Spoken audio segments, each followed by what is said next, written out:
Welcome, dear one.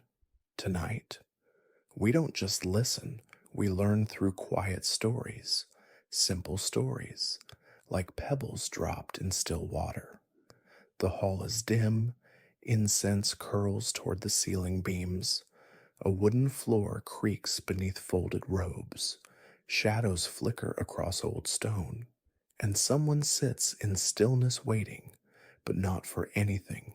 Let the story begin like dusk, slowly, without edges. There is a kitchen at the far end of the monastery where light enters before sound, before footsteps begin, before voices find their shape. There is already warmth in the room. The floor remembers the feet that once passed here. The pots remember the hands that stirred, and the air, though still, carries the scent of time-soaked rice and dried ginger. The cook moves through this space as one might move through a shrine, not because he is reverent, but because he is listening. To what? He's not sure, but he listens. He has been here long enough that no one asks his name anymore. Some call him Venerable, others simply nod. He nods back, and in those small gestures, full meals are exchanged meals made not of grain but of quiet respect. This morning, the cook is slower than usual, not physically. His hands still cut with precision. His arms lift pots as they always have, but there is a slowness of heart, like a small stone pressing under the sole of the foot. He finds himself thinking about a bowl, a small one, wooden, with no handle. It sits crooked on the shelf, always a little left behind. Years ago, a young monk had once brought it to him and waited. The cook, preoccupied, passed it by, gave him another, newer, easier to clean. The boy had bowed, grateful, but the cook never forgot the way the boy's fingers curled slightly inward when the bowl was replaced. Not disappointment, just something unoffered, something interrupted, the kind of moment that doesn't echo until years later, when the clink of bowls on a quiet morning sounds just like it. Today, the bowl with no handle is the first he touches.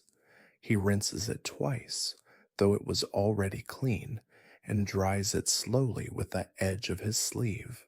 He places it alone on the wooden counter, not because anyone will notice, but because it matters that someone does. Steam begins to rise from the rice pot, thin and ghost-like. It curls toward the rafters like old incense, searching for memory. In this act, this placing of a flawed bowl first in line, the cook offers no explanation, no apology, only presence, only intention. The door creaks in the wind and settles back. Outside, the light is soft enough not to awaken the birds. Inside, the cook leans over the fire and breathes without sound.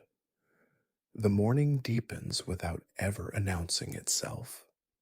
Light has filled the corners of the kitchen, pooling along the edges of shelves, casting long shadows behind the bowls that wait to be filled. The cook stands with his back to the world, stirring the porridge with a rhythm so slow it could be mistaken for stillness. His robes shift with each breath, gathering and folding like cloth, remembering wind. He does not speak. He has never needed to. Behind him, the hush of approaching sandals brushes against stone, soft as moth wings against paper. A young novice enters, his hands still damp from the cold water in the washing basin. He sneezes once, sharp and high, and startles himself. The ladle slips, a small splash arcs upward and lands just beneath the cook's feet, darkening the floor.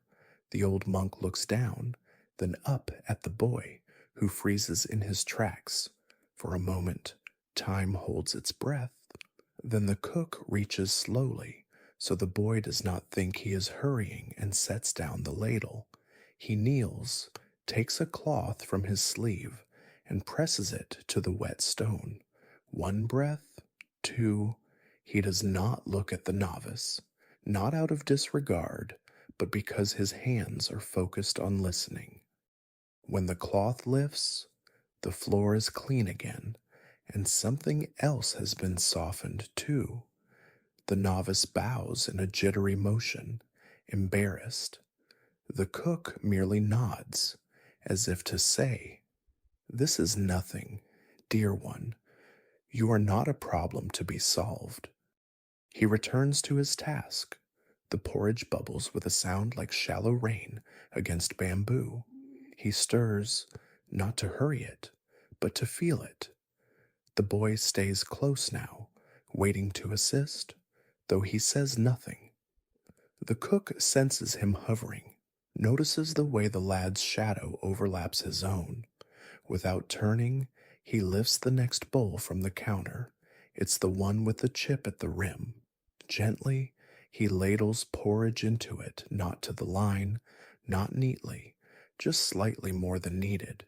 It almost reaches the top. It threatens to spill. It doesn't. He hands it to the boy without a word. The boy accepts it with both hands, wide-eyed.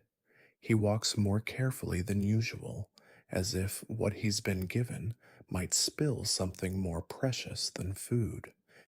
The cook smiles only with the corners of his eyes. He does not ask the boy to carry more, or move faster, or serve in any particular way. He just watches the steam rise and lifts another bowl. One by one, the room begins to fill with warmth, not from the fire, not from the food, but from this silent exchange, where kindness is not given as correction, but simply as presence. A cracked ladle leans against the edge of the pot. The cook wipes it with a cloth and places it beside the others, its imperfection unnoticed, or perhaps chosen. The light continues to spill into the kitchen, unhurried, golden, like something remembering how to arrive gently. The bowls are lined now, warm to the touch, their wooden sides holding both heat and something quieter intention, perhaps. The cook moves without sound, save for the soft knock of wood on stone and the faint hiss of fire settling beneath the iron pot.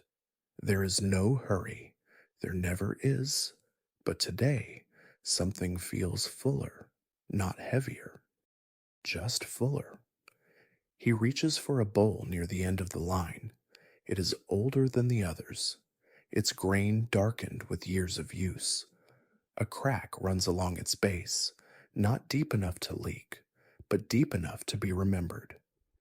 He lifts it as if lifting an old friend, turns it in his hand, and pours the porridge gently, slowly, not watching the level, but the act itself. The surface swells, domes slightly, and begins to slip over the edge just barely. A single drop runs down the outside of the bowl and rests on the cook's thumb. He does not wipe it away. The bowl is for a novice who never asks for more, small, quiet, rarely seen before the others have eaten. He comes after the line has faded, after the room has cooled. The cook knows his footsteps by the way they pause in front of the door, hesitant, like a question half whispered.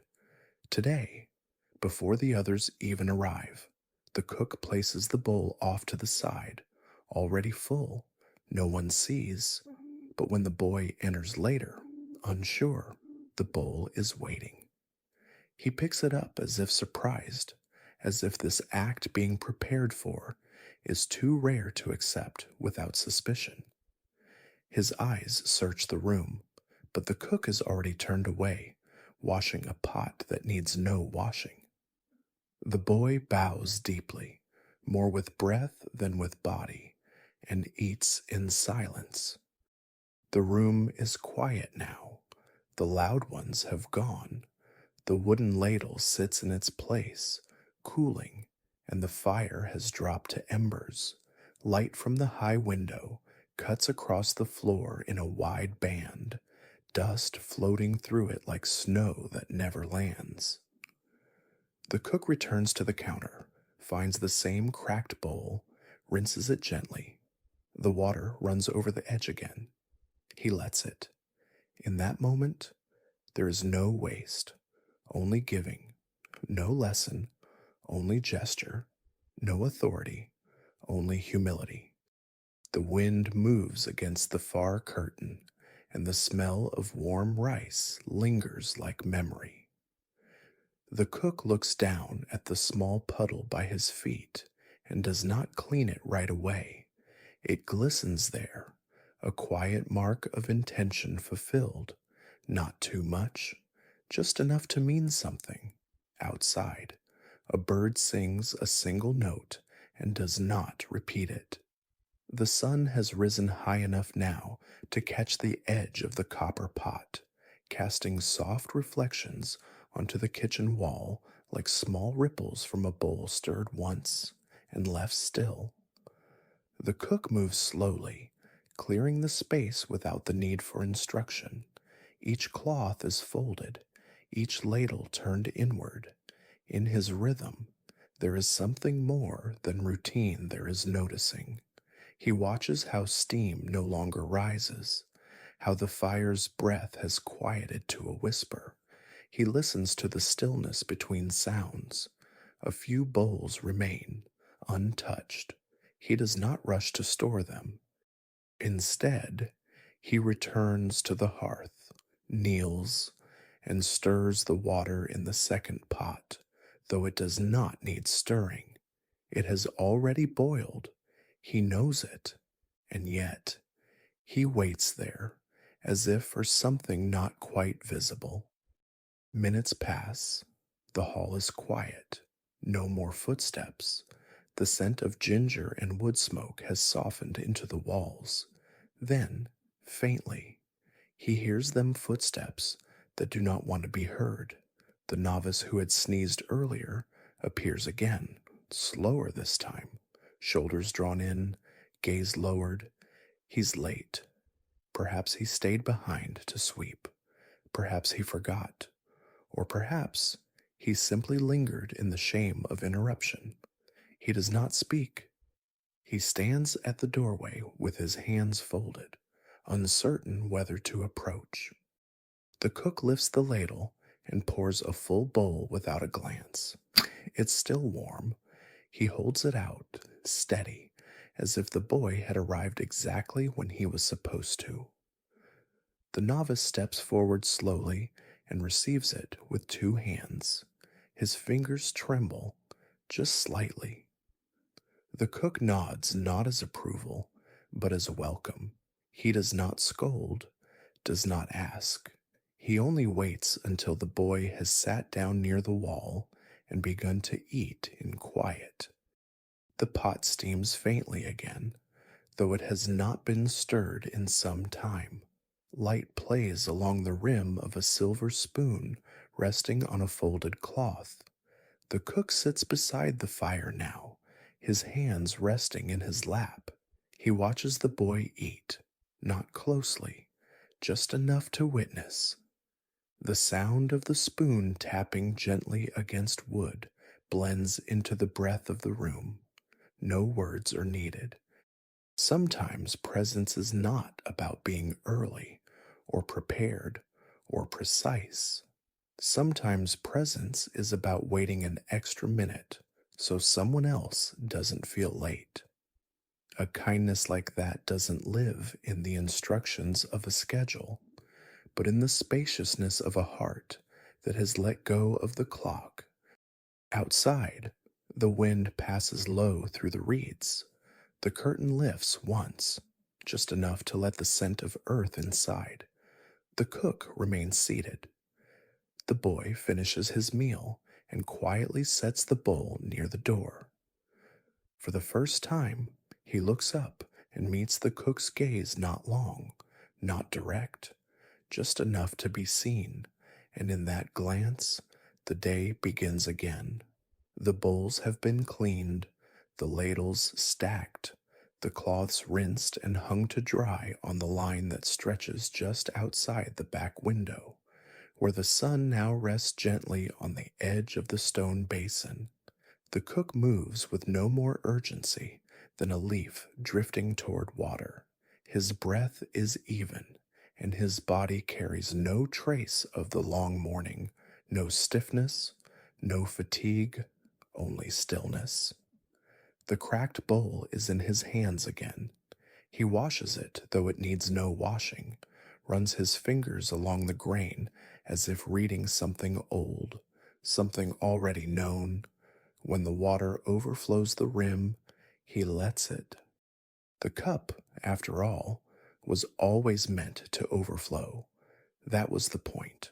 Not to be efficient, not to be correct, but to give without measure, once in a while, and without needing to be asked. He sets the bowl upside down on the bamboo rack and wipes the counter with long, deliberate motions. Not because it's dirty, because it's time. Light stretches across the floor in wide golden arms. The kitchen has gone quiet again, not because no one is here, but because everything that needed to be said has already been done.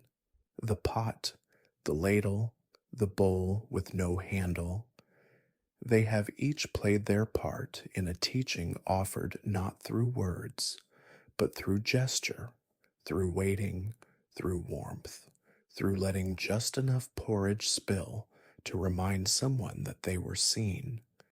The cook stands still for a while, looking out the window at nothing in particular. The curtain moves once, and then settles. Behind him, the sounds of the monastery resume the hush of robes in the corridor, the faint ring of a distant bell, a sparrow hopping once across the windowsill and flying off again. He breathes in the silence. He breathes out. Then he picks up a needle lying near the edge of the shelf. It has no eye, just a slender shaft, smooth and bright, like a sliver of moonlight caught in metal. He turns it between his fingers and smiles faintly, not because he needs to mend anything, but because he once learned something long ago from a monk who carried a needle just like this, a needle that could not thread anything, yet somehow pointed the way. But that is another story, a quieter one, if such a thing exists, and if you'd like to hear it, then stay with me, dear one, because tonight, after the warmth of the kitchen fades and the bowls have all been set down, we shall listen together to the needle without an eye, a teaching in simplicity, a story not sewn, but gently folded into the heart. It begins, as these stories often do, with very little, a narrow path between two rows of sal trees, the sound of dry leaves underfoot, and a monk walking alone, not because he is lost, but because he has chosen a quieter route to nowhere in particular. His robes are patched in many places, the cloth worn thin near the shoulders, the seams along the sleeves no longer perfectly straight. In one fold of his robe, nestled between a prayer string and a small piece of folded cloth, lies a needle without an eye. No one gave it to him. He found it one day, long ago, beneath the wooden steps of the old alms hall, resting quietly in the dust as if waiting to be noticed. It was polished smooth, its point still sharp, but its eye where thread would pass was sealed, a flaw in its making, useless, some might say, yet he kept it, not for sewing, for remembering, for listening. He walks now with that same needle tucked against his side. The path he follows is narrow and rarely swept. Pebbles shift beneath his feet, and insects hum in the grasses nearby. He does not walk quickly. There is no bell to reach, no appointment awaiting him. The silence of the path is his only companion, and yet the way he steps, measured, alert, present, suggests a reverence deeper than function. Today, as the morning softens, he arrives at a small rest hut near the edge of the mango grove. Its walls are half shade, half sunlight, the thatched roof sagging slightly in the center. Inside, nothing waits, just a mat, a jug of water, and a wooden bowl turned upside down. He enters, sits, and lets the silence wrap itself around him like a second robe. No thoughts press urgently at his mind. No questions require answering, only breath and the memory of something long ago. He reaches into his robe and takes out the needle, turns it once in his fingers. It catches the light, glinting like a sliver of memory. He places it on the mat beside him. It lies there, motionless, as if it too has stopped seeking purpose. Outside, a dragonfly lands on the edge of the jug and does not move. Years ago, he once tried to give the needle away to a younger monk who was mending robes in frustration. The younger monk had laughed gently, saying, "Venerable, this one has no eye. It can't help me." And the older monk had nodded, smiled, and tucked it back into his robe. Not every tool is meant to fix. Some are just meant to point, and perhaps that was enough. Now, in the stillness of the hut, he sits once more with the needle beside him, not needing to use it, only to remember that some things do not complete and yet remain full, that simplicity is not in function, but in presence. The wind shifts through the grove, and the leaves murmur without need for words. Somewhere nearby, water drips gently from a cracked bamboo spout into a hollowed stone. The monk closes his eyes. The needle does nothing, and that, too, is part of the teaching. The sun shifts overhead, spilling light into the hut in thin, slanted bars. Dust rises, slow and unhurried, dancing in the beam like drifting incense without fire. The monk watches it for a time, not as a seeker watches for meaning, but as one simply shares a room with silence. He does not reach for his water. He does not move the bowl.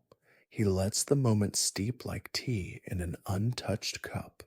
Outside, the branches sway, not with wind exactly, but with the weight of their own stillness. He remembers a morning long ago, long before the needle, long before his robes bore their current wear. He had sat beneath a Bodhi tree, trying to repair a torn hem before the midday bell. The cloth was thick, the thread too fine. Each time he pulled, it frayed. Each time he focused, it tangled. Frustration had risen not sharp, but creeping. A heat behind the eyes, a tightening in the chest, and then a hand had reached down beside him and placed something on the mat, the same needle that now rests beside him today. He had picked it up, turned it over, and frowned. Venerable, he had said, "This one doesn't work.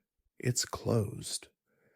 The elder monk had only smiled and replied, "So are many things, until you stop trying to use them," then walked away. He hadn't understood it then. Perhaps he still doesn't, not with the mind, but the memory has remained like a stone in a riverbed, unmoving, yet reshaped by time. That closed needle became something he carried, not as a tool, but as a teacher, not because it repaired anything, but because it reminded him that not everything broken must be fixed, and not everything that cannot function has lost its worth. Now, all these years later, he still turns it in his palm when the mind grows tangled. The smoothness of the metal reminds him of rivers that wear down rock without trying. The absence of the eye reminds him that looking and seeing are not always the same, and its weight small. Almost nothing reminds him how little is needed to remember what matters. Outside the hut, a squirrel rustles through dry leaves and pauses on the step. It watches the monk with unblinking eyes. The monk bows his head slightly, not as greeting, but as acknowledgement.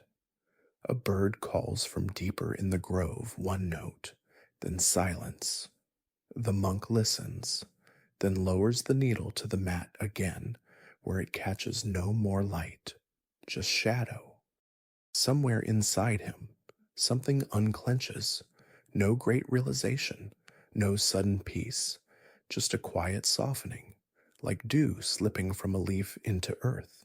He closes his eyes, not to rest, but to return inward. The needle without an eye lies beside him, unchanged, and yet it has pointed him here. That, too, is enough. Afternoon settles in like a long exhale, and the shadows inside the hut lengthen until they touch. The monk still sits on the mat, unmoving in the way that trees do not sway unless called to. The needle rests near his folded hands, a sliver of metal so small it seems it might disappear into the grain of the mat, and yet it stays, like memory, like breath. The monk's eyes are half open, watching the stillness, not with effort, but with familiarity, like watching an old friend continue a story without speaking. A gust of breeze brushes across the doorway, bringing with it the faint scent of wood smoke and something sweet, perhaps jackfruit ripening on the edge of the grove. The monk's shoulders ease back just slightly, and his fingers open against his knees, as though the body is remembering how to listen with the skin. He does not think of the needle as a symbol. He does not assign it names. It is not patience or imperfection or metaphor. It is simply a thing that stayed with him long enough to teach him how to sit. There was a time when he used to explain that to novices, how some objects are not meant to perform, but to remain. But now he lets the silence do that work. These days, if a young monk asks why he carries it, he only smiles and says, "It fits easily in the robe." Earlier in the season, a robe had torn along its side seam. A novice had offered his own needle to mend it. The monk had taken it, repaired the cloth, and thanked him. But when he reached into his own robe and withdrew the eyeless needle, the novice had furrowed his brow. "You carry one too, Venerable." "I do." "Yours is—" The boy hesitated, then finished gently, "not open." The monk had turned the needle in the light and said, "It teaches me a different kind of mending." The boy didn't ask more. He didn't need to. Some lessons are not passed by explanation, but by silence observed over time. And time, here in the monastery, moves not in days but in repetitions, the way water is drawn, the way mats are folded, the way the same bell rings and is answered. Inside the hut, a fly buzzes once, loops in a circle, then disappears through the open doorway. The monk watches its exit, then lets his gaze return to the needle. He no longer tries to understand it. He no longer tries to apply it. He lets it be exactly what it is, unusable, and yet entirely welcome. There is peace in that, in letting something stay without needing it to justify itself, in holding space for the thing that does not fix, yet still offers presence. And in doing so, he too has become like the needle, simple, open or not, quietly pointing toward something, even if no thread follows. The sky outside turns a deeper shade of blue, the kind that signals the world is tilting toward evening. Light no longer pours through the doorway, but rests along its edge, low and golden, like a whisper choosing not to disturb the room it enters. The monk shifts slightly, enough for the mat beneath him to sigh.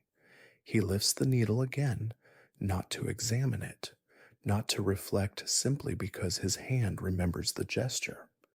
He traces it gently between his thumb and forefinger. There is nothing new to discover, but somehow each time it feels different. The metal holds the temperature of the room, cool and constant. No sharpness, no promise, just what it is. Once, long ago, he had sat beside a visiting teacher who spoke of simplicity not with parables, but with silence. The teacher had eaten from a chipped bowl, folded his robes in half the usual steps, and walked without shoes in the early rain. The young monks had tried to emulate him, but the elder had only smiled and said, "Don't remove the extra, just stop reaching for more." The monk had not understood then. He wanted to reduce his life to essentials. He had tried to count his breaths, limit his thoughts, carry only the barest belongings. But later years later, it was the needle, quiet and useless in function, that showed him something clearer. That simplicity wasn't what you removed. It was what you stopped adding. You didn't need to trim life into a thinner shape. You only needed to stop tying it into knots. The needle could not thread anything, and yet, in its stillness, it pointed more clearly than any tool with purpose. Now, as the hut leans into silence, the monk places the needle on the floor beside him. It lands without sound. A beetle crawls slowly past it, undisturbed. The monk does not lift the bowl, or light a lamp, or open the water jug. He remains exactly as he is, and in that unmoving space, a realization comes not as thought, but as breath that he no longer carries the needle to remind him of anything. It no longer means, it no longer teaches, it simply sits, and he, too, can sit. Outside, a wind stirs the tall grass beyond the mango grove. The branches move just enough to shimmer, just enough to let the light between them. The monk does not rise. He closes his eyes, not in tiredness, but in agreement. And there, in that small hut with no offerings, no altar, no image of the Buddha, only a mat, a shadow, and a needle that points nowhere, a deep peace unfolds, one that asks for nothing, corrects nothing, and leaves everything just as it is. Evening arrives not with ceremony, but with softness. The shadows in the hut no longer lengthen, they dissolve. The monk remains where he is, unmoving, as if the body itself has become part of the hut's stillness. The needle lies beside him, touched by the last trace of light, before it slips behind the trees. No purpose fulfilled, no lesson declared, just presence, or just enough. The mat is worn in the center from years of sitting, but he doesn't shift. The jug of water remains untouched, the bowl empty, the silence complete. Somewhere outside, a gate creaks gently in the wind, a sound the monk has heard 1,000 times, and still, tonight, it feels as if it carries something unseen. A bird calls once and receives no reply, Leaves tumble across the stone path, but no footsteps follow them. The world begins its slow return to itself. The monk opens his eyes, not with a thought, but as naturally as dusk opening into night. He lifts the needle once more, places it carefully back into the fold of his robe, not because he needs it, but because it belongs. A breath in, a breath out. Nothing else moves, and then he rises, bowing slightly toward the doorway, not in ritual, but in gratitude. The hut is left behind as he steps onto the path again, the dust welcoming him like an old companion. The wind brushes along the hem of his robe as if recognizing the quiet he carries, and with the same stillness that allowed a broken needle to become a teacher, he walks forward. Now, dear one, if you are still with me, there is one more story to hear before sleep finds you. It comes from another corner of this wide, listening world. A beggar once walked alone, with no one watching, no robe, no teacher, no bowl that overflowed, and yet behind him the wind followed. Come closer, and I'll tell you the wind that followed the beggar, a story of unseen merit, a story not written in sutras, but in footprints no one noticed, except the breeze. He was not from the monastery, not born in robes, not trained in chants, not called Venerable by anyone. He had no bowl polished smooth by offerings, no teachings echoing behind his words. He had only his feet, worn and cracked, and a sack that held little more than cloth and crumbs. And yet, when he walked, the wind moved behind him, not loud, not dramatic, just present, as though it too had chosen to follow what the world overlooked. The beggar did not know where the path would lead, only that his walking must continue. He rose each morning before the sun, not from discipline, but from the cold. He walked not out of search, but out of stillness that could not bear to stay still. Some days he passed villages where children stared and elders looked away.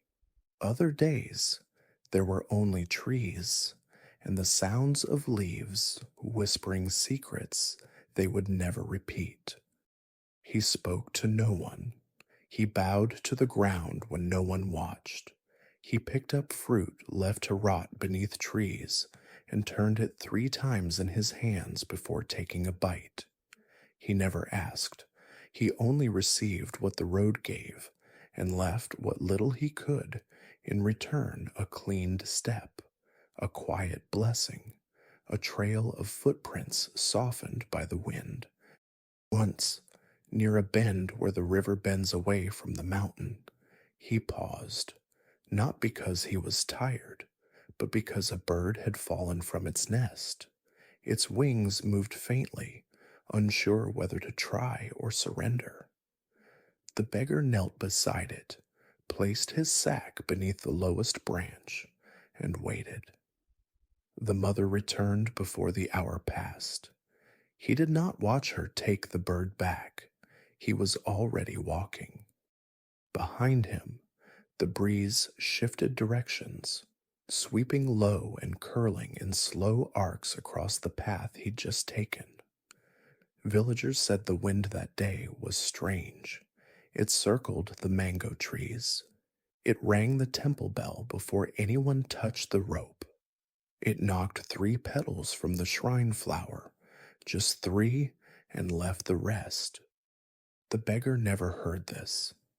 He had already passed the village and was washing his feet in a stream no wider than his outstretched arms. He did not look up. He did not look back. And yet, the wind followed. It wasn't a storm. It wasn't even strong. just enough to carry a fallen leaf down the same road he had walked, brushing its edge gently across each footprint, as if memorizing the shape of his passage. The beggar, unaware, dried his feet on the grass and continued walking, his path unmarked by title or robe or name, but not unseen, not entirely, not by the wind. By the time he reached the monastery grounds, no one remembered his name if they'd ever known it at all.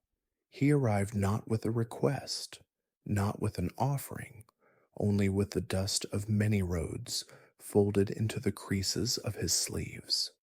The gatekeeper, a thin monk with tired eyes, watched him approach from beneath the shade of a neem tree. The beggar did not bow deeply, did not speak. He simply removed his sandals, placed them neatly to the side, and waited. He stood with the quietness of someone who had stood before many gates and never expected them to open. The monk said nothing at first. He only looked at the man's feet, cracked, red, covered in faint dust, and clean at the heel as though washed just before arriving. That detail caught him. Not many beggars bathed before approaching. Still, this was not a place of exclusion, so he nodded and stepped aside. The beggar walked in without ceremony, not glancing at the Buddha statue, not eyeing the gardens, not searching for food. He walked straight toward the stone bench near the water jar, the one no monk ever sat on because it faced away from the Bodhi tree.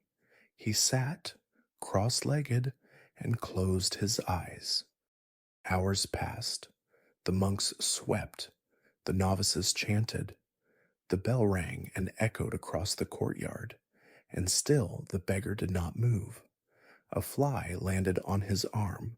He did not brush it away. A leaf fell on his lap. He did not lift it.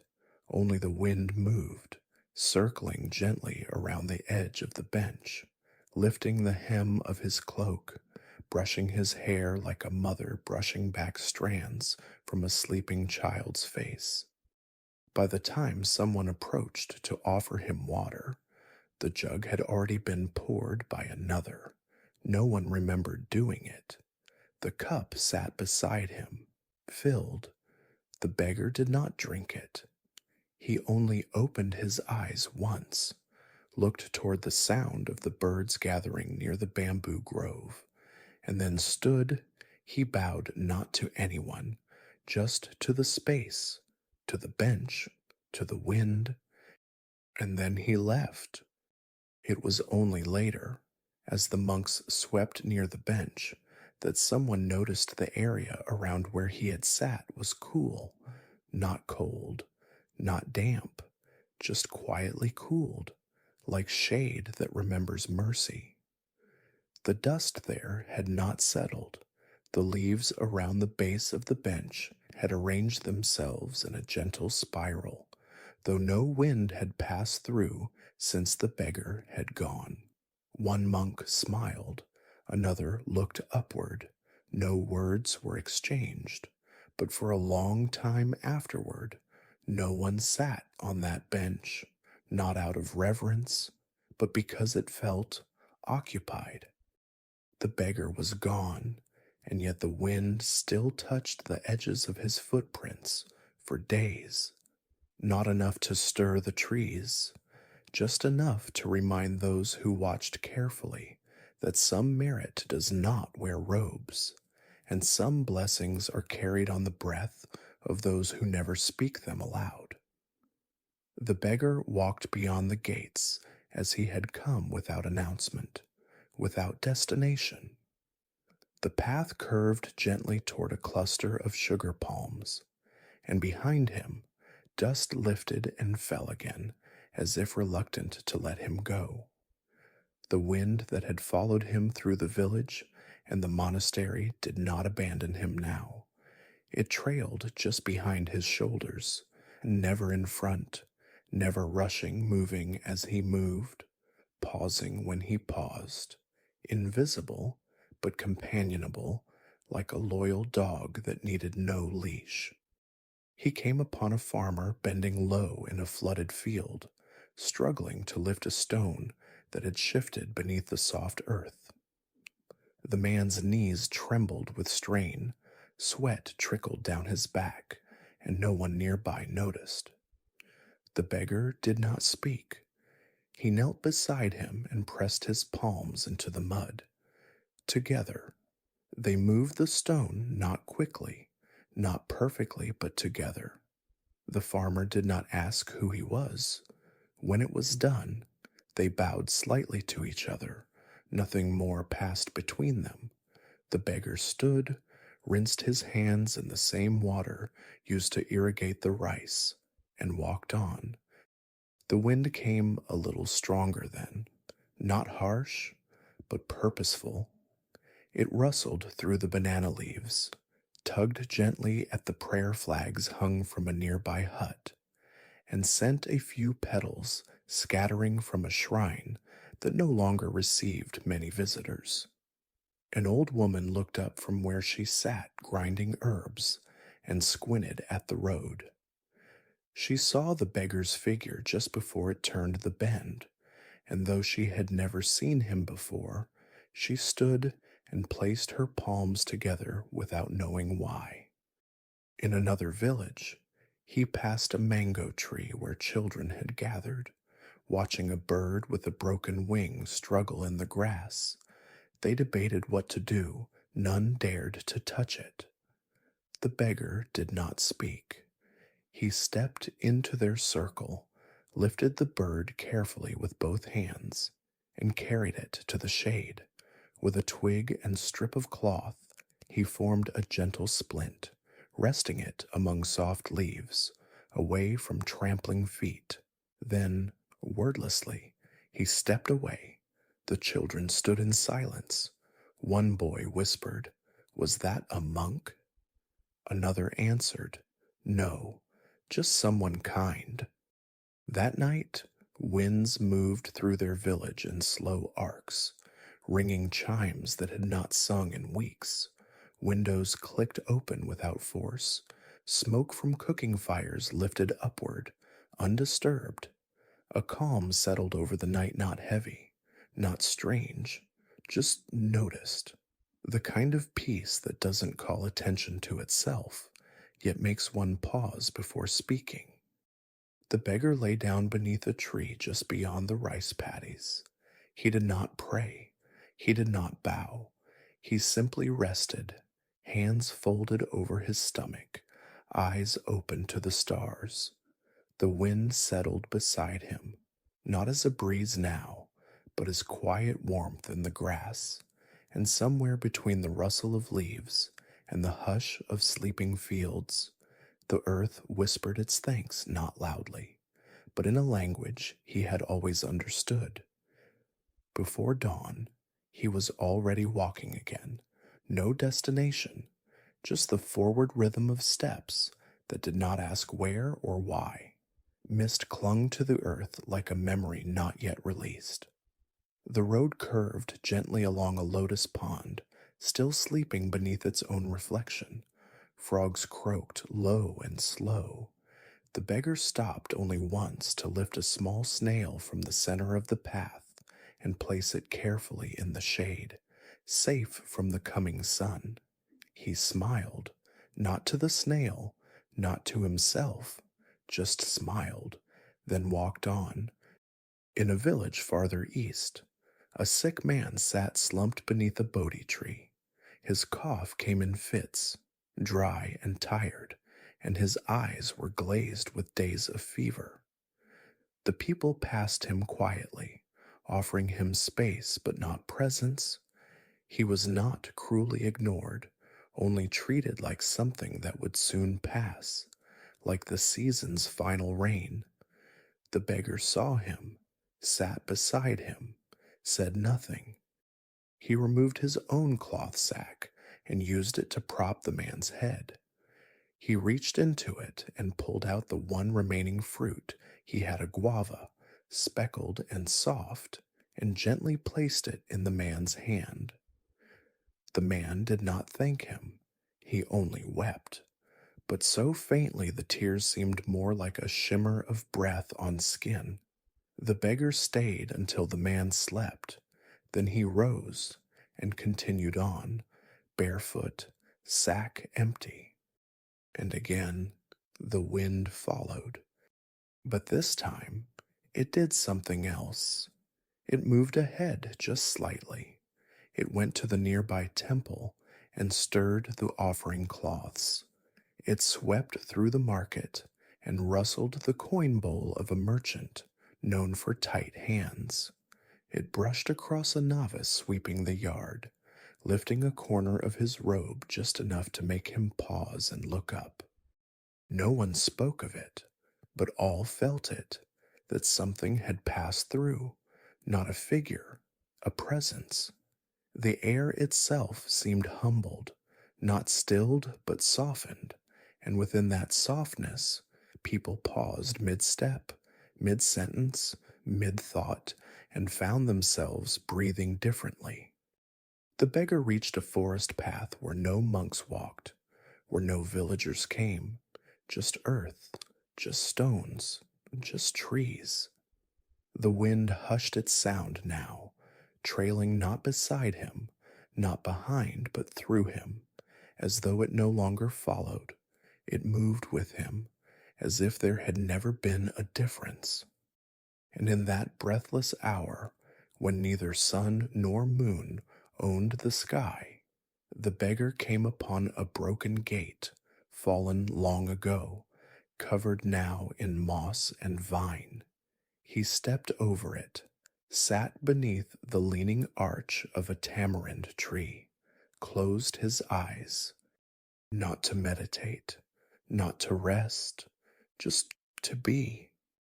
The wind settled too, not in motion, but in presence. It did not stir the leaves. It did not bend the grass. It simply arrived where he had arrived, and together they became the kind of silence that is not empty but full, full of what is never seen, but always known. Night came gently, the way it does when no one is waiting for it. The forest did not darken so much as it exhaled. The trees folded their shadows around themselves.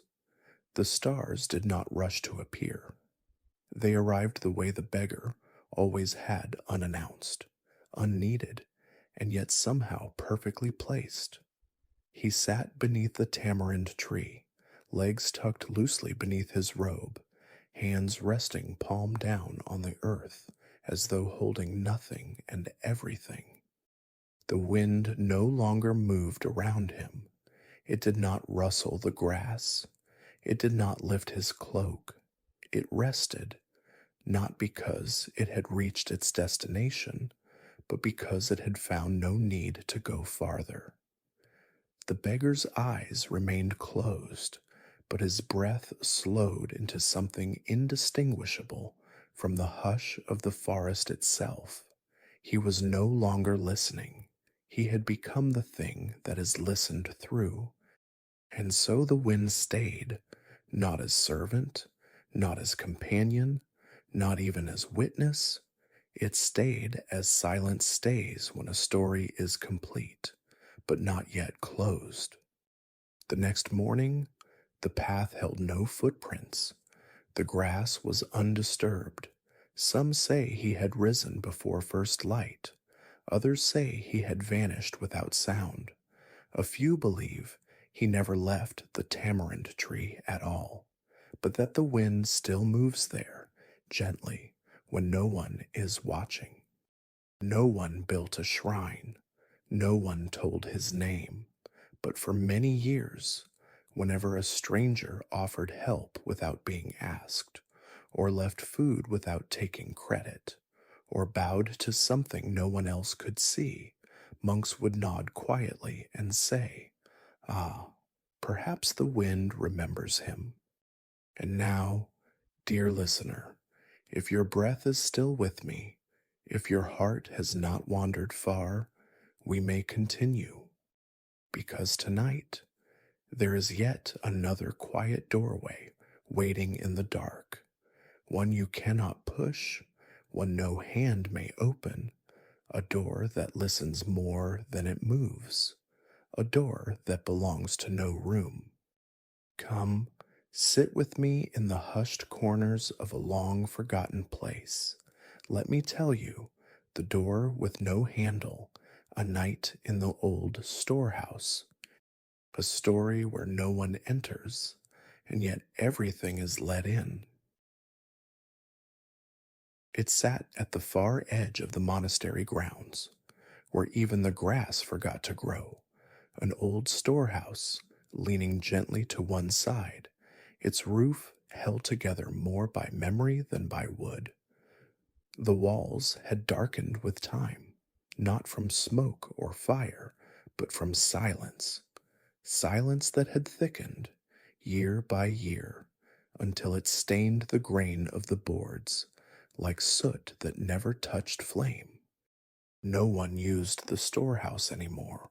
No one swept its floor. No one prayed there. It wasn't abandoned, it was simply unremembered.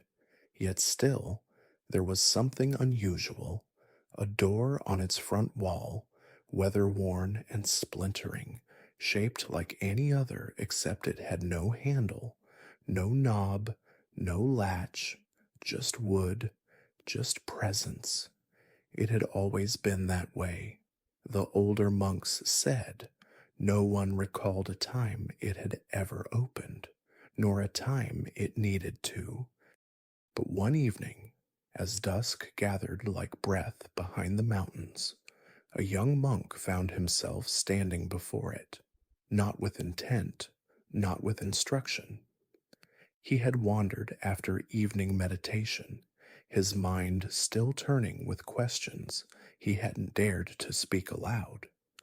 His footsteps had taken him past the shrine hall, past the bell tower, past the gardens where shadows curled beneath the stones, and now he stood before the storehouse, unsure why. The wind was soft, barely touching the grass, and yet he felt it gather around this space as if pausing too. He looked at the door, no lock, no hinge visible, no way in.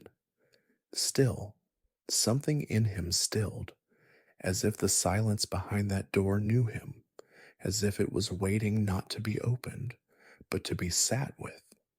So he did not knock, he did not press, he only sat right there in the dust before the door that had never opened, legs folded, back straight, hands resting in his lap.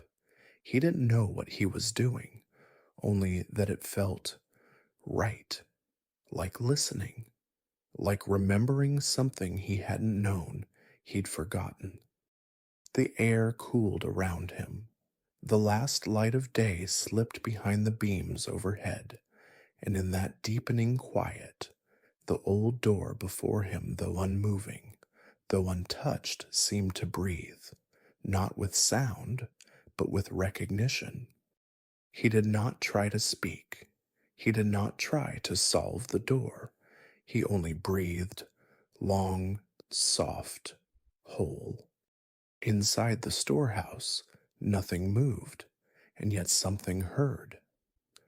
The night deepened slowly, like ink dropped into a bowl of warm water, spreading without force, without edge. The young monk remained seated before the door, though the stone beneath him had turned cold, and the wind had begun to tug gently at the corners of his robe. He made no movement to rise, not because he had decided to stay, but because the part of him that made decisions had gone quiet. What remained was presence and breath. The storehouse, though unchanged, seemed to settle around him, not opening, not yielding, but listening, as if it had spent its long years in waiting not for a visitor, not for a purpose, but simply for a moment like this. A human being still enough to hear what isn't said, The young monk's knees ached. His hands twitched once with the memory of movement, but his gaze remained steady on the wood before him, rough and dark and weathered by rains that fell before he was born, somewhere far off. The night bell rang once, long and low. It did not reach the storehouse directly. It arrived instead as vibration in the bones, a distant hum, the way a dream leaves a scent. And then something changed, not in the door, but in him. A shift so small it could have gone unnoticed, like a thread letting go its knot. His breath softened, no longer drawn by will. His thoughts, which had once circled around questions of attainment, effort, worth, had gone still. There was no longer a why to being here, only the being. The moon rose behind him, its light caught along the edge of the roof, and for a moment the door seemed to glow, not bright, not mystical, just touched, and the wood, old and dry, cast no shadow, only presence. He did not move to enter. He knew there was nothing inside he needed, no teachings hidden in crates, no answers stored in silence. But still, he stayed, not for revelation, not for breakthrough, but for what could only be received by not reaching. Behind the door, the wind passed through the cracks in the wall, whispering over old cloth sacks, over forgotten ropes, over tools long unused. Nothing stirred, and yet everything in that space felt seen, as if the stillness itself had remembered what it was for. The monk closed his eyes not to sleep, but to listen more fully. The door remained shut, as it always had, and still something had opened. The moon climbed higher, casting a silver wash across the ground, softening the corners of the stones and stretching the monk's shadow long beside him. He had not shifted.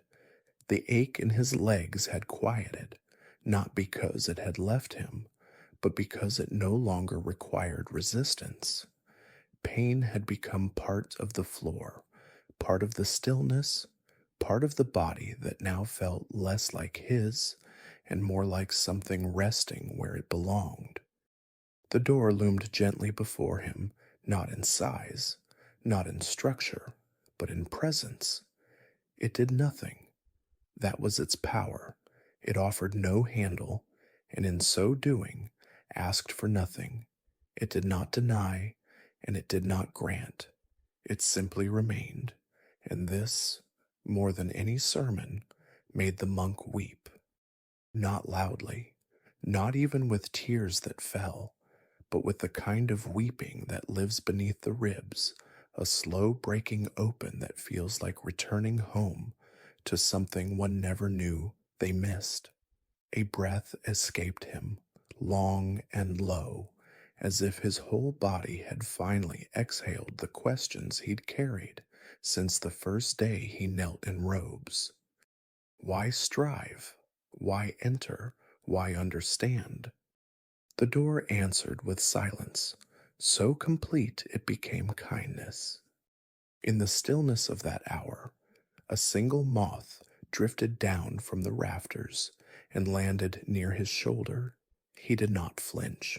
The moth remained, wings trembling from the long journey through night, and the monk, too, trembled, but not with cold, with recognition of what he could not say, only that something inside him had been met, not resolved, not explained, just met. And the strange thing was, he had not done anything. He had not knocked, had not bowed, had not prayed. He had simply sat, and the door, which could not open, had shown him that nothing needed to. beyond the walls. A tree shifted in the breeze. A few leaves let go. They did not fall in spirals. They dropped directly down, as if returning to where they belonged. The monk watched them from the corner of his vision and understood not with thought, but with bone that he too could fall inward, not to collapse, but to rest completely. He closed his eyes again. The moth lifted from his robe and disappeared into the night. The door stayed shut, and yet everything had already entered. The hours passed unnoticed, as if time itself had paused to sit beside him. The stars wheeled overhead without urgency, each one a quiet witness to something that could not be named. In the distance, a dog barked once, and then all was still again. The wind moved low along the path and circled the old storehouse in a slow, reverent hush, as if walking barefoot around a shrine no one had built. The young monk remained seated, though he no longer felt like someone who had chosen to sit. His body was there, yes, but whatever boundary once defined him, mind, breath, skin had softened. The silence between his breaths felt wider than the night itself, and the door before him, unchanged in form, now seemed more than wood. It felt like a mirror made of stillness, showing him not his reflection, but the space beneath it. He remembered now, though not as memory, how many things he had tried to enter before: states of mind, rituals, conversations, meditations, doors of understanding, each one seeming just slightly out of reach. He had pressed, bowed, knocked. He had waited and watched for signs. He had clung to the hope that something would open and let him in. And yet, it was here before this door that offered no entrance that something began to settle. Not realization, not awakening, just a loosening of the hand that had reached so long. The door did not yield, and because of that, he no longer asked it to. He felt no less seen, no less held. From within the storehouse, a faint creak, a beam adjusting, perhaps, or a shelf settling echoed gently through the walls. It was not invitation. It was not message. It was just sound, happening somewhere behind what could not be accessed. But somehow, it felt like an acknowledgement. Not you may enter, but you are already within. His back ached.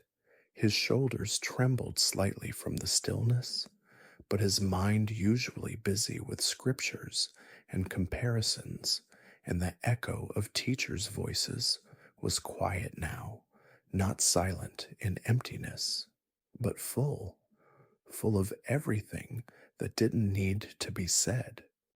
And still the door remained, silent, closed, compassionate, teaching nothing, revealing everything, a presence that asked nothing and gave only what you stopped reaching for. The monk lowered his head not in prayer, not in surrender, but in gratitude. Gratitude for a door that did not open. Gratitude for a night that did not promise light. Gratitude for the lesson found not in breakthrough, but in being allowed to sit, unnoticed, before something ancient and unmoving, and to be changed not by entry, but by stillness itself. The night grew old, but he did not rise. The chill wrapped around his spine like a soft question, not demanding an answer, only asking to be noticed. The moon had crossed its highest point and now descended slowly, silver fading toward ash. Behind the door, the storehouse made no sound. The boards did not shift. The wind no longer circled, and still The monk sat. There was no more waiting, no more wondering. The ache in his legs had become a kind of teacher, wordless, patient, uninterested in comfort. His thoughts no longer moved in lines or arguments. They came as still pools, glimmering once, then dissolving. What he had sought in this quiet night he could not name. What he had found he could not explain. But he knew without any doubt that nothing was missing. The door with no handle had never opened, and yet it had let him in. He stood at last, not with triumph, but with softness. He bowed toward the door not out of ritual, but reverence, and stepped back. The stars above had begun to dim. A faint light touched the eastern sky, that brief hour when night and dawn are indistinguishable. He walked away with the pace of someone who had nowhere else to be, not because there was nothing waiting, but because everything had already arrived. And as he passed the path that led back to the monastery hall, he paused near the rear wall where an old cloth was draped over a pile of firewood. He touched it once, feeling the uneven stitching beneath his fingers, a patchwork of colors, worn and simple, pieced together not by monks, but by hands that had never shaved their heads or chanted in Pali. A blanket, one sewn from scraps. He smiled, because now, dear one, we begin again, this time not in stone halls or among silent doors, but in a village courtyard where fingers are rough from harvest and thread is pulled tight with prayer. Let me tell you, the night grew old, but he did not rise. The chill wrapped around his spine like a soft question, not demanding an answer, only asking to be noticed. The moon had crossed its highest point and now descended slowly, silver, fading toward ash. Behind the door, the storehouse made no sound. The boards did not shift. The wind no longer circled, and still the monk sat. There was no more waiting, no more wondering. The ache in his legs had become a kind of teacher, wordless, patient, uninterested in comfort. His thoughts no longer moved in lines or arguments. They came as still pools, glimmering once, then dissolving. What he had sought in this quiet night he could not name. What he had found he could not explain, but he knew without any doubt that nothing was missing. The door with no handle had never opened, and yet it had let him in. He stood at last, not with triumph, but with softness. He bowed toward the door not out of ritual, but reverence, and stepped back. The stars above had begun to dim. A faint light touched the eastern sky, that brief hour when night and dawn are indistinguishable. He walked away with the pace of someone who had nowhere else to be, not because there was nothing waiting, but because everything had already arrived. And as he passed the path that led back to the monastery hall, he paused near the rear wall where an old cloth was draped over a pile of firewood. He touched it once, feeling the uneven stitching beneath his fingers, a patchwork of colors, worn and simple, pieced together not by monks, but by hands that had never shaved their heads or chanted in Pali. A blanket, one sewn from scraps. He smiled, because now, dear one, we begin again, this time not in stone halls or among silent doors, but in a village courtyard where fingers are rough from harvest and thread is pulled tight with prayer. Let me tell you, the blanket sewn from scraps, a tale of lay devotion. A story not offered from robes, but from hands that loved without needing to be seen. Long before the sun rose over the monastery rooftops, in a house with walls no taller than a standing child, a woman stirred from sleep. Her name was not known beyond her village. Her voice was not heard in the chanting halls. Her hands had never held a begging bowl, nor traced the pages of a sutta with fingers softened by parchment. But every morning, before even the birds began their rehearsals in the banyan trees, she lit a small clay lamp and whispered a verse she had memorized as a girl. Just one, not perfectly, but with care. Her home was simple bamboo walls, earthen floor, a roof that sighed when it rained. She owned little, yet nothing was wasted. The rice pot, blackened by years of flame, held the same reverence for her as an altar might for others. A cracked cup, a chipped spoon, all held gently, used until use was no longer possible, and among these ordinary things sat a small wooden basket filled with cloth pieces, too small to become garments, too worn to be sold, but too remembered to throw away. She called it her basket of merit. Each piece came with a story: her husband's first robe after their wedding, now faded to a dusky gray, the sleeve from her mother's work blouse, patched twice over, a strip of indigo from her son's school sash, worn thin where his fingers had clutched it on nervous mornings. She had saved each fragment, not for their color or quality, but because each had touched someone's life. And so, every week, sometimes by moonlight, sometimes by the light of her own tired breath, she stitched, not with a plan, not toward perfection, just stitch by stitch, in circles and lines, her fingers moving as if mending not cloth, but the quiet ache of love that outlives its expression. She had heard once from a wandering monk that acts of offering need not come from wealth.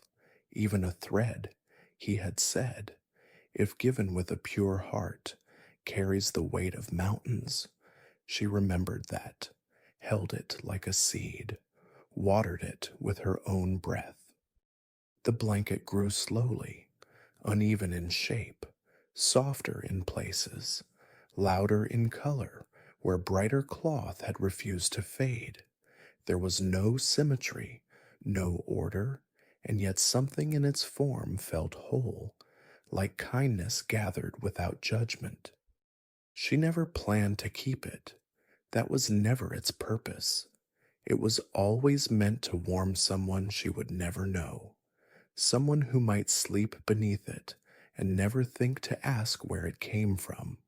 And that, to her, was perfect. Outside, the village stirred, chickens muttered, a cart creaked, and inside the little house, the woman finished one more stitch, then set down her needle, bowed her head over the patchwork, and whispered once more that single verse as the light slipped in through the cracks in her wall, unnoticed but complete. The blanket lay folded at the edge of her mat for weeks before she let it go, not because she doubted its worth, nor because she wanted to keep it, but because some offerings need to ripen not in the hands, but in the heart. Each morning she would glance at it, then lower her eyes. Not yet.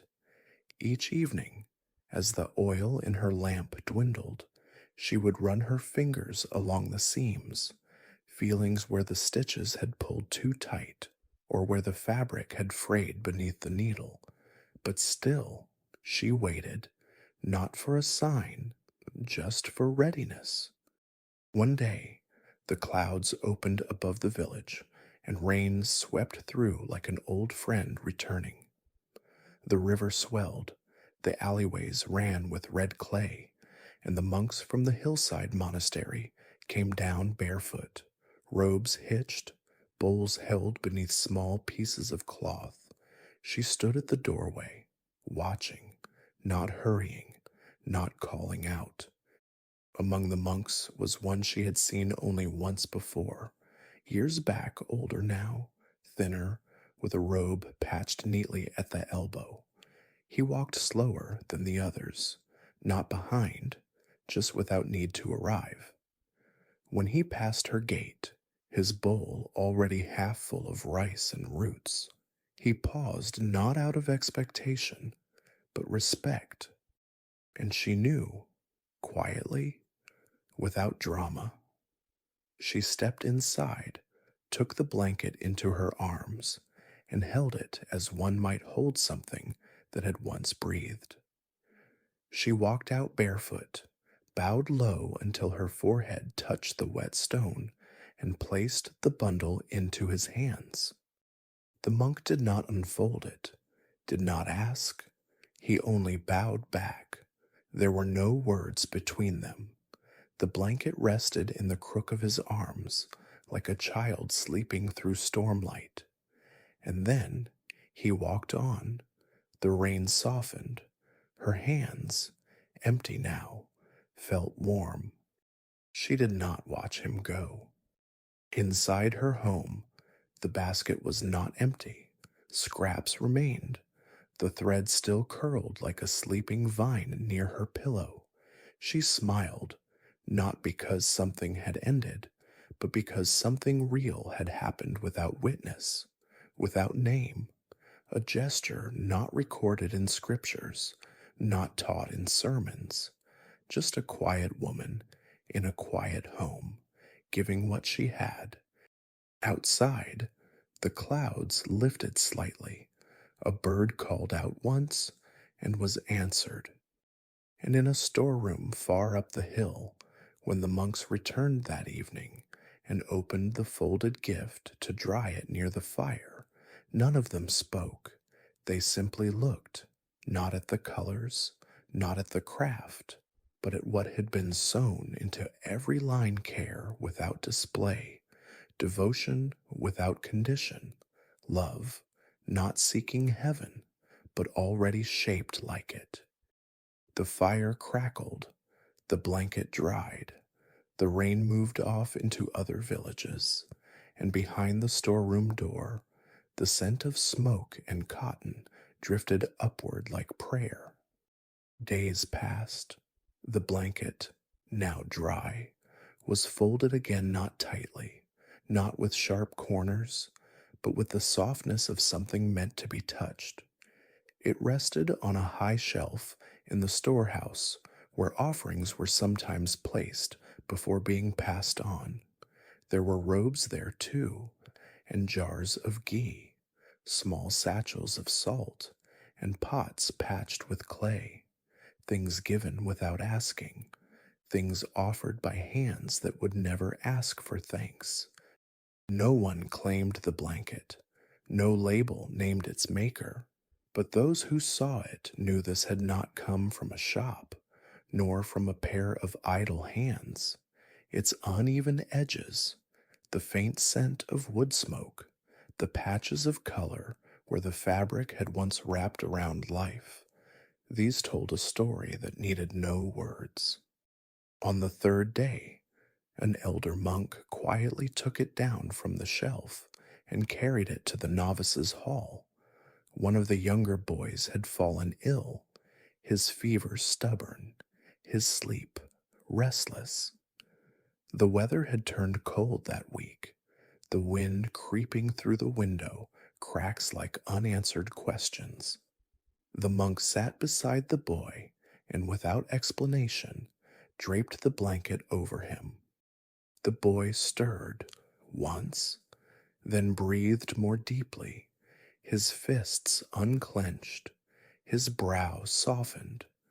The blanket wasn't heavy, and yet it weighed just enough to settle something inside him. No one mentioned it the next morning, but the boy ate a little rice.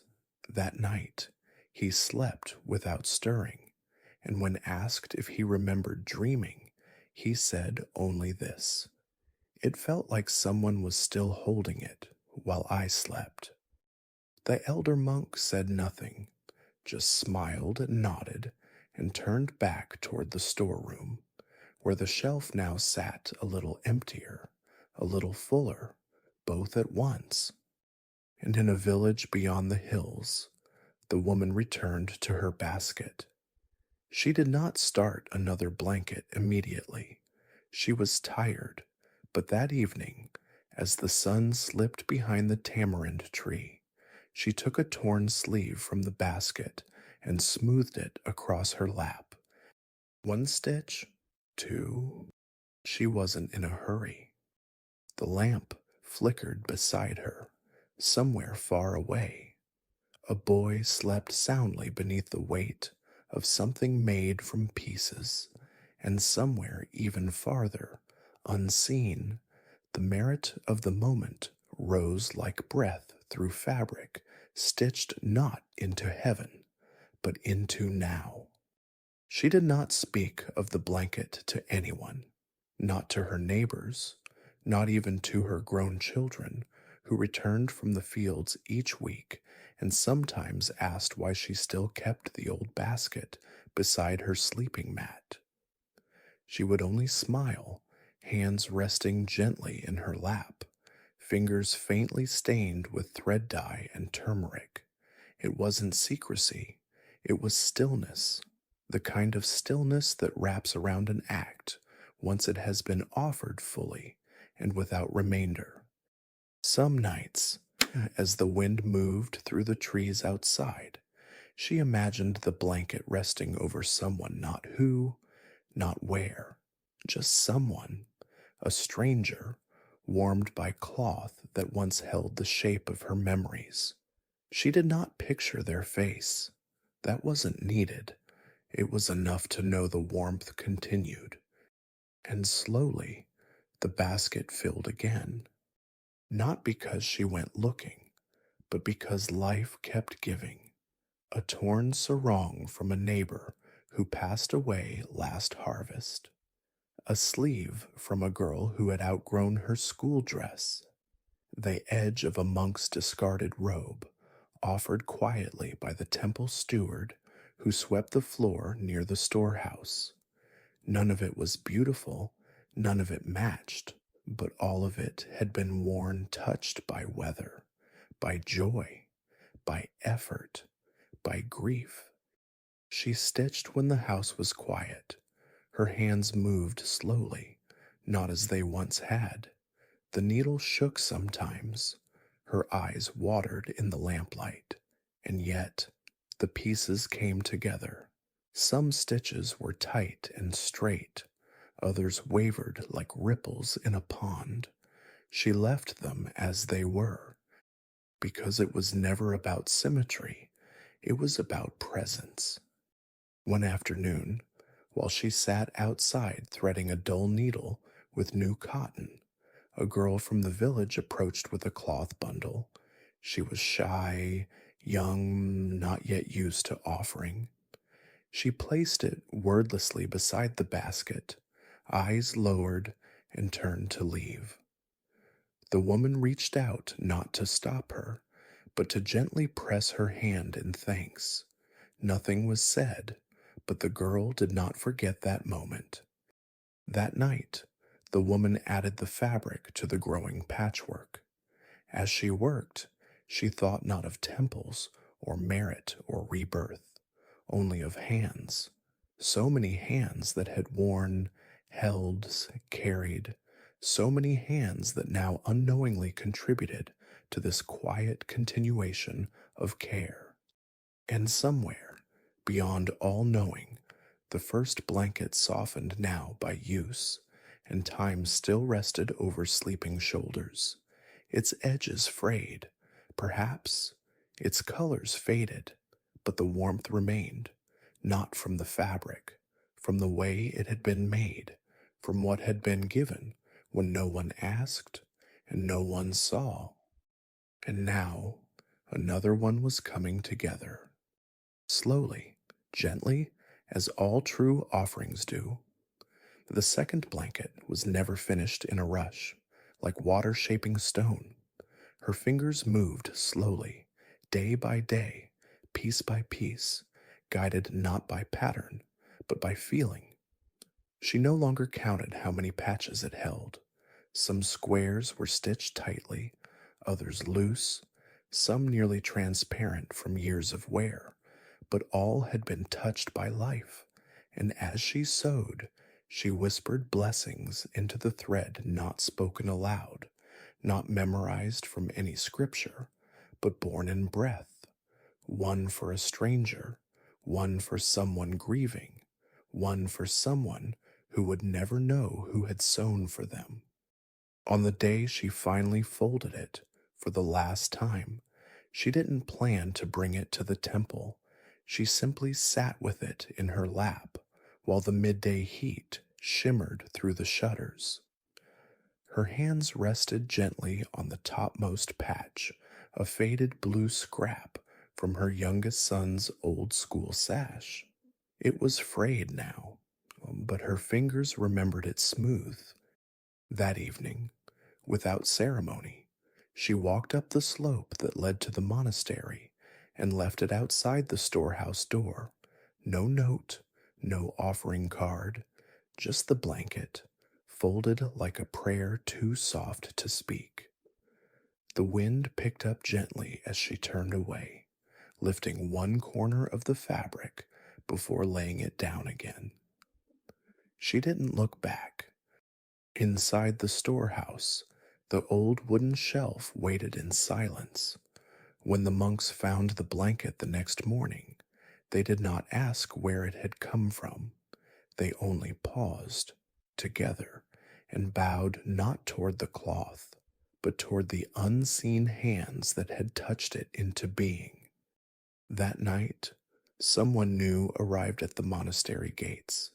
A traveler, tired, a woman with sunburned cheeks and sandals held together by thread. They gave her tea, then offered her a place to rest, and the blanket, still warm from the day, was laid gently across her sleeping form. She stirred once, sighed, and fell into a sleep deeper than she had known in many seasons. The wind moved outside, quietly brushing the eaves of the monastery roof, like a blessing being remembered from long ago. Now, dear one, let your own breath become like that blanket, soft, uneven, handmade with care, not perfect, just present. Let the patchwork of your day settle, each thought folded, each feeling stitched together. You don't need to fix anything, not tonight. Just rest in what was given and what was let go. Let the silence hold you like the hands that once stitched warmth into old cloth. There is nothing more to do. You are already wrapped in something unseen, and that is enough.